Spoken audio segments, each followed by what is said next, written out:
देखो जिगर दूसरा लेक्चर हमारा है फ्रिक्शन चैप्टर में। तो प्रीवियस क्लास हम जो कल पढ़े हैं friction, types of friction, cause of friction, theoretical approach of friction between the to surface क्यों होता है, और हमने जस्टिफाई किया। कल हमने देखा न्यूटन सेकंड लॉ से जो फोर्स अप्लाइड होता है बॉडी में उसे एक्सेलरेशन डेवलप होती है।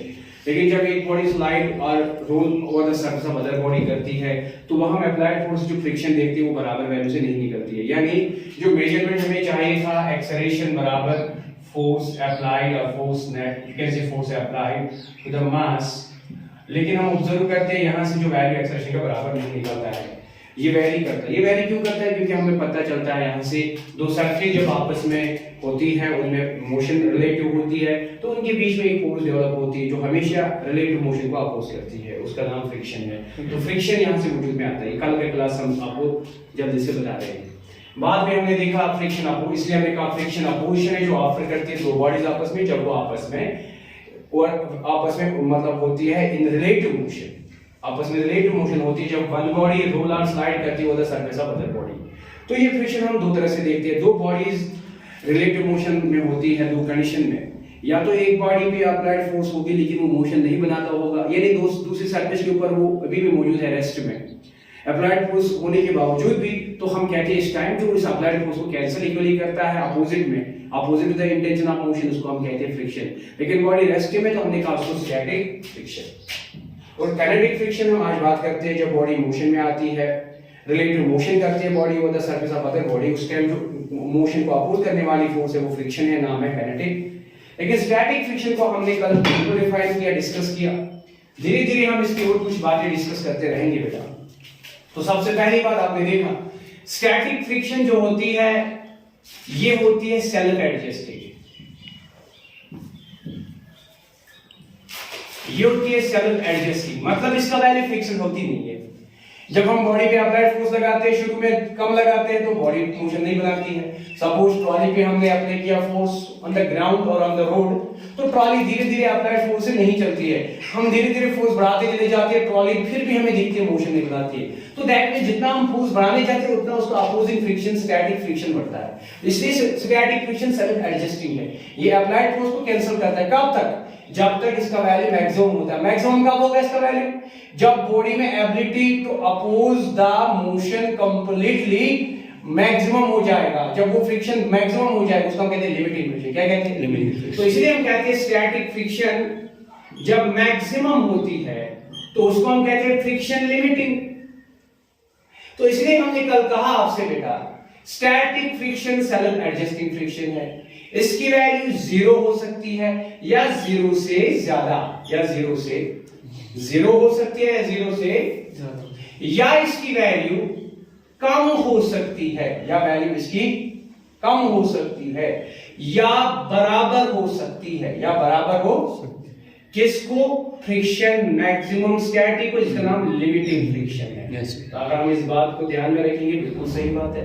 स्टैटिक फ्रिक्शन जीरो भी होगा, बढ़ते बढ़ते मैक्सिमम होगा लिमिटिंग फ्रिक्शन के बराबर। इसके बाद स्टैटिक फ्रिक्शन का वैल्यू इससे ज्यादा नहीं होता है। अगर अप्लाइड फोर्स से इसको क्रॉस कर दिया बॉडी को चलना पड़ेगा, रिलेटिव मोशन होना पड़ेगा।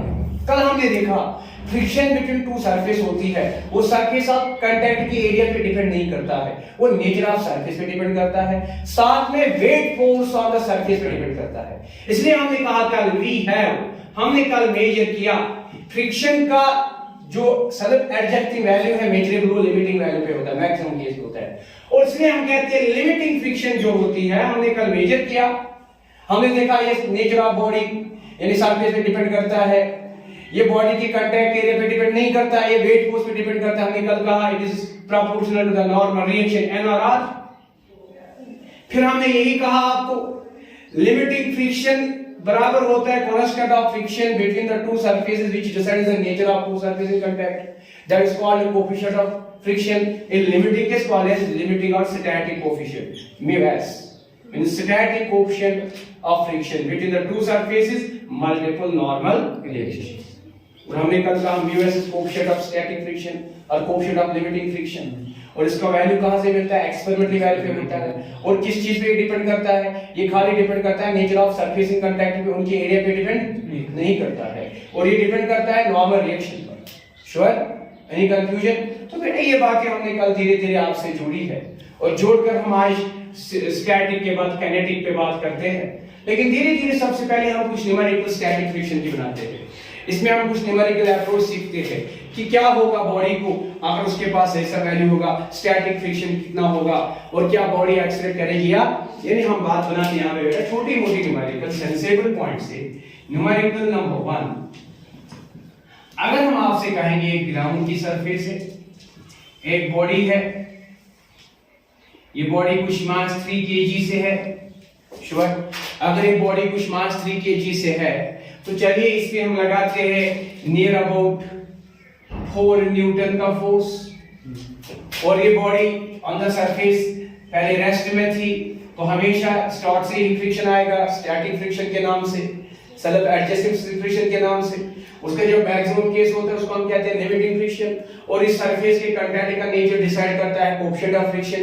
चलिए हम यहाँ पे मानते हैं μs इज बराबर, let us suppose static friction का जो वैल्यू है वो है near about 0.2, sure?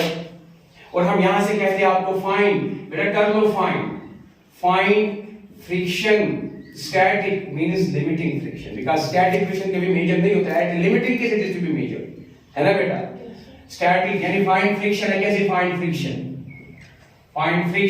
And if it is in the motion by net force find also एक्सा, find friction means friction and acceleration, find friction and acceleration. एक तो हम friction की बात करते हैं, एक तो हम एक्सेलरेशन की बात करते हैं, ठीक है बेटा? चलिए बेटा सिंपली हम इस फिगर को समझते हैं, अपने लॉज ऑफ मोशन के सारे एप्लीकेशंस का इस्तेमाल करके इसको सिंपलीफाई करते हैं। सबसे पहली बात हमें फ्रिक्शन ढूंढना है, तो मेरी जिगर अगर बॉडी स्टैटिक थी, अप्लाइड फोर्स किया तो कौन सी फ्रिक्शन इसके पास मेजर होगी? रेस्ट में होगी तो इसके ऊपर मेजर होगी बेटा स्टैटिक फ्रिक्शन, इसको हम लिमिटिंग फ्रिक्शन कहते हैं। अगर मोशन में आ गई, अभी हमने नहीं डिसाइड किया है काइनेटिक फ्रिक्शन, तो फिर इसमें फौरन आ जाएगा काइनेटिक फ्रिक्शन भी। यानी फ्रिक्शन में हमें दो केस मेजर करने हैं, हो सकते हैं दोनों मेजरेबल है, यानी स्टैटिक फ्रिक्शन का केस, लिमिटिंग फ्रिक्शन और साथ में काइनेटिक फ्रिक्शन। अभी काइनेटिक फ्रिक्शन को हम डिस्कस नहीं किए हैं, लेकिन अभी स्टैटिक फ्रिक्शन की बात करते हैं तो पहले देखते हैं स्टैटिक फ्रिक्शन का वैल्यू। आपको पता है बेटा सिंपलीफिकेशन में हम लिखेंगे यहाँ पे हमारे पास क्या है, वी हैव, हमारे पास गिवन सिचुएशन है μs is 0.2, is a constant value without any size।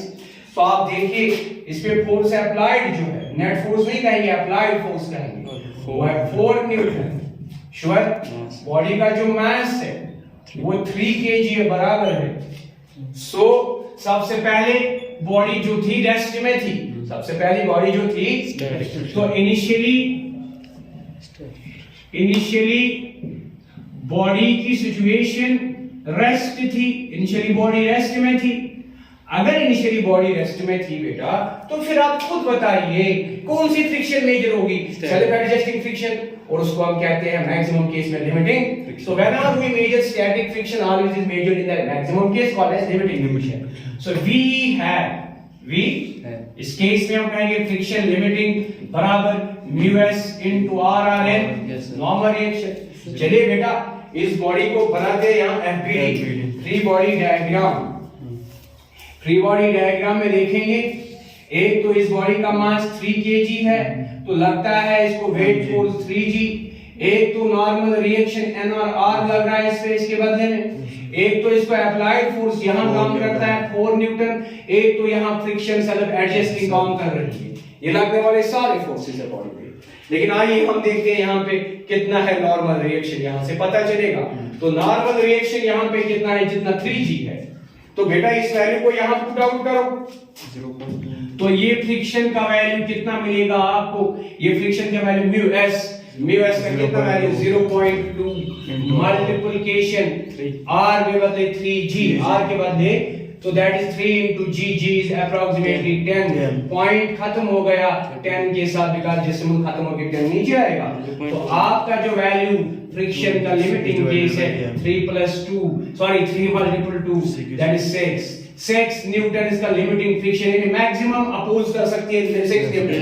Applied force कितना है 4 न्यूटन। तो इसका मतलब नहीं बेटा कि बॉडी पे 6 न्यूटन, यहां बॉडी यहां चलेगी, नहीं, ये सेल्फ एडजस्टिंग है। आपने 4 अप्लाई किया, ये भी 4 ही बनेगा। जब आप 5 करोगे मतलब इस टाइम अप्लाइड फोर्स जो है 4 न्यूटन है, तो सेल्फ एडजस्टिंग सीधे 5 10 6 नहीं बनेगा, वो भी कितना बनेगा 4। उसकी एबिलिटी कहां तक बढ़ने तक है 6 तक।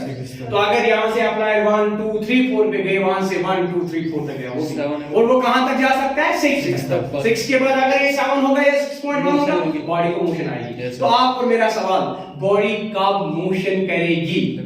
बॉडी कब मोशन? जब applied force greater than limiting friction होगा। क्या होगा? तो एक बड़ा रिजल्ट न्यूमेरिकल को सिंपलीफाई करने से पहले हमें एक चीज निकालना जरूरी है। सर फिर हम क्या कहेंगे, क्या ये बॉडी अब फाइनल में क्या करेगी, रेस्ट ही रहेगी या मोशन में होगी? अगर रेस्ट ही रहेगी तो स्टैटिक फ्रिक्शन होगी, सेल्फ एडजस्टिंग होगी। अगर और वो बराबर होगी अप्लाइड फोर्स को। अगर ये मोशन कर गई तो इसको फ्रिक्शन जो है स्टैटिक के बाद वो लिमिटिंग के बाद अब हो जाएगी काइनेटिक, है ना बेटा? लेकिन इस केस में क्लियर है, लिमिटिंग फ्रिक्शन 6 न्यूटन। तो हम कहेंगे एज, यहां पे लिखेंगे if applied force applied is greater than limiting friction, body should move,